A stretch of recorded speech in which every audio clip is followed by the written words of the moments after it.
We use the term leader a lot around here, but Matt Huffman is a leader of leaders. He leads people who are both successful and accomplished, and does it in a way that makes both them and the institution better for it.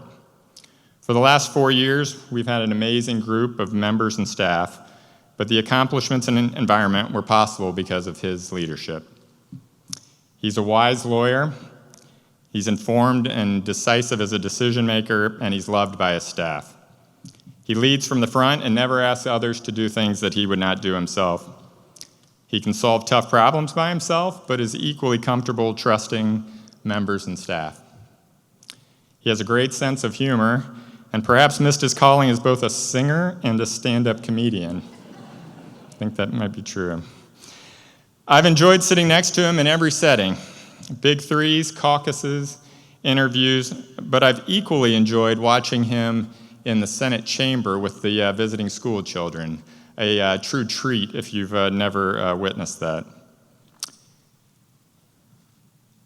He was there for me when I lost my wife, and he was there for Kirk Schuring when he was lying in a hospital bed.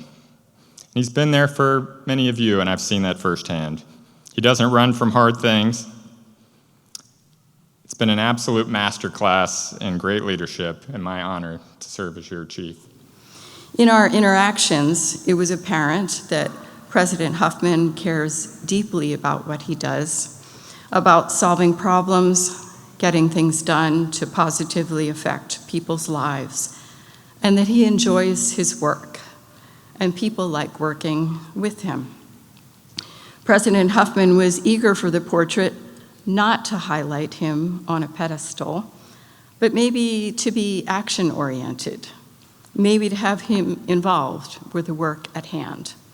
He also cares deeply about his family, and he wanted his family to be incorporated into the painting somehow. I admit that this idea set off alarm bells in my brain. How would members of his family be represented in the painting without dominating it? But we figured out a way for there to be mementos of his family tucked into the painting in a way that I'm happy with. We were married in 1984, during Matt's third year of law school at UC. I had graduated and had a good job at the time, and I remember my dad was a little concerned when we got engaged that Matt didn't have a job, but I assured him he had a lot of potential. I never imagined then, and it's even hard to believe now, that I could marry someone who would be honored with a portrait to be permanently installed in such a beautiful public space. So here we are today. Matt has 2 jobs. We've been married 40 years. We're expecting our 11th grandchild, and we've been to 44 state capitals. You are a great life partner. And I told my dad you'd take me places. However, as awesome as all this is, I do believe that Matt's greatest legacy will be the same as mine, and that is our family. Our 4 kids, Claire, Matthew, Ellen, and Sam, are all grown up now and have amazing spouses and darling children of their own.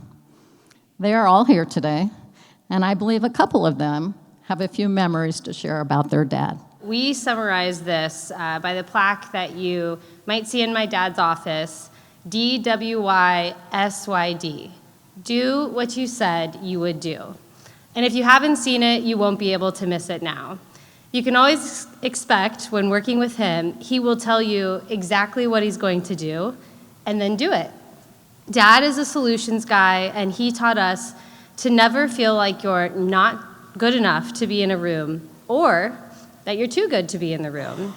And you could be part of a solution to any problem, big or small.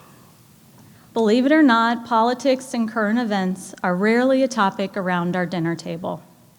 Once in a while, we do seek his advice, and more likely, we contribute some unsolicited feedback or ask him to set the record straight about something fun we've read in the newspaper. We see how this translates into his everyday life here in the State House.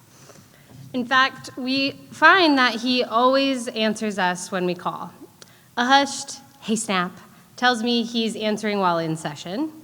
If he's at dinner with lobbyists, doesn't matter. He is answering us if he sees it. So a quick apology from us and a thank you for anyone who has been along for one of these calls. But most importantly, he always answers when our mom calls. And we mean this with love, but our dad could definitely not do what he does without our mom, nor would he want to. Our mom does operate a little more in the background compared to dad, which is by design, but their partnership, respect, and love, and their ability to come together as a team is an example that the four of us couldn't be more grateful for. So thank you, Dad, for all that you've taught us, the art of negotiation, communication, and connection, but especially for this.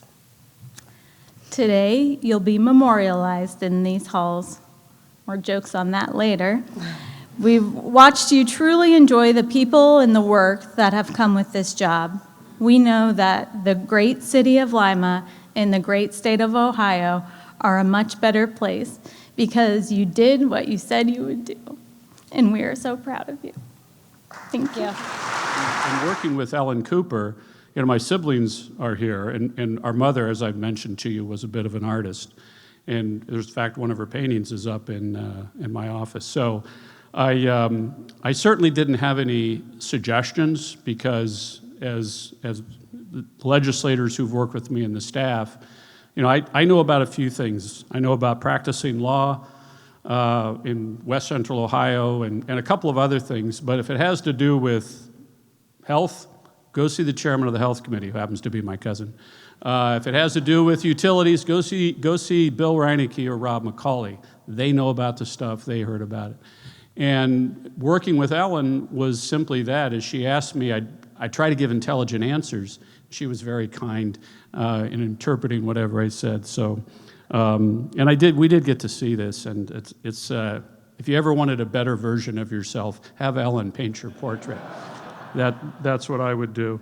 My 3-week-old grandson, Louis, he was 10 pounds, 13 ounces, 23.5-inch baby. That's a big baby, was here. And maybe 100 years from now, he might be here. And he might have his grandsons in here or granddaughters, and maybe they'll be able to see it. Well, that was your great-grandfather there, and that's fine. But even if nobody 100 years from now, and most likely, has ever heard of me, what we have is a beautiful portrait of some guy who was Senate President someday. And it's now part of this building. And that's pretty cool. That's pretty cool to be part of all of it.